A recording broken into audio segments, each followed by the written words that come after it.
Marso 28, 2026, Sabado han ikalima nga semana han Kwaresma. Nga na natin Ebanghelyo, yan ang adlaw, in kinuha didan Ebanghelyo sumalakan San Juan, Kapitulo 11, versikulo 45, tubtub ka 56. Pagbasa, tikangan santos nga Ebanghelyo sumalakan San Juan. Nakakita han ginbuhat ni Jesus indamo han mga Hudeyo nga nagduaw kan Maria ngantin muuhira haiya kundi kinadto han mga Pariseyo an ibahaira hin pagsumataira han ginbuhat ni Jesus.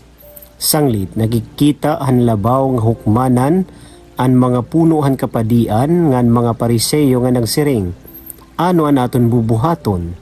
Nagbubuhat ini nga tao hindamo nga mga urusahon, kung pabayan talahiya, matuuan nga tanan haiya, ngan maabot ang mga punuan nga Romano, ngan bubungkagon ang templo, ngan an aton bugos nga nasod. Nagsiring ano sa haira, nga Caifas an ngaran, nga amo ang labaw nga padi hadto nga tuig. Waray gud kamo makasabot, diri ba kamo maaram nga mas maupay para haiyo, nga gabay usala katawo an mamatay tungod han bungto, kay nga mabungkag ang bugos nga nasod. Ginsiring ininiya diri haya kalugaringon nga pagbuot, kundi tungod nga hiya ang labaw nga padi hadto nga tuig, ginpanagna niya nga kinahanglan mamatay Jesus para han mga Hudeyo, nga diri la para haira, kundi pagtirok liwat ngan pagurusahan nga tanan nga nagkakaburublag nga mga anak han Dios. Tikang hadto nga adlaw nagkasarabot ang mga punuan nga Hudeyo hin pagpatay kan Jesus.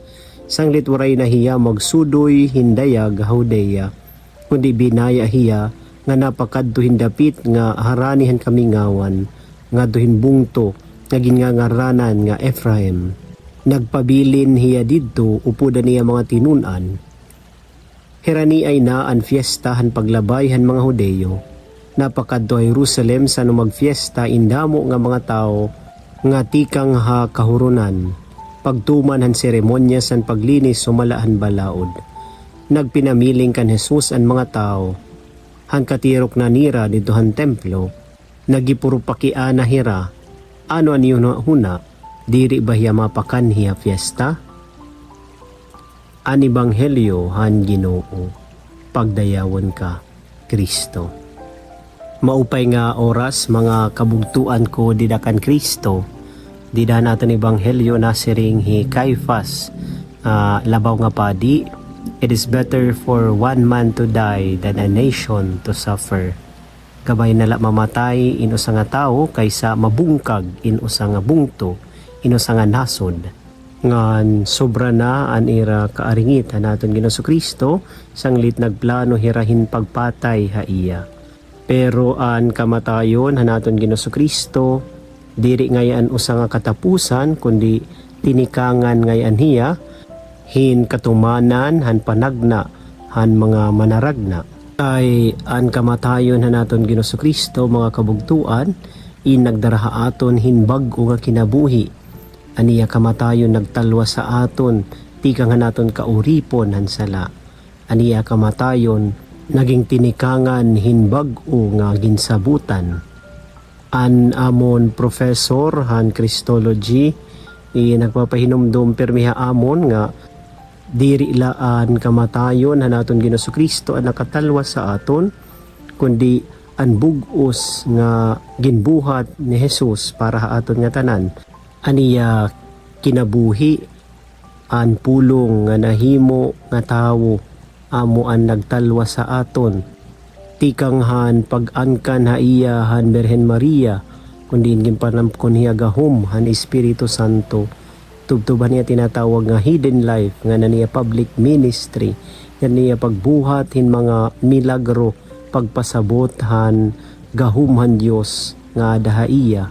An iya pagwalihan maupay nga sumat, pagtambal han mga magsakit, ang pagpagawas hin mga magrawat nga spirito, dida liwatan niya kasakit ngan kamatayon, didaan iya kabanhaw ngan niya pagsaka ngadto ha langit. tubtubhan Pentecostes han pagkunsa ng Espiritu Santo nga daahan iya mga tinunan.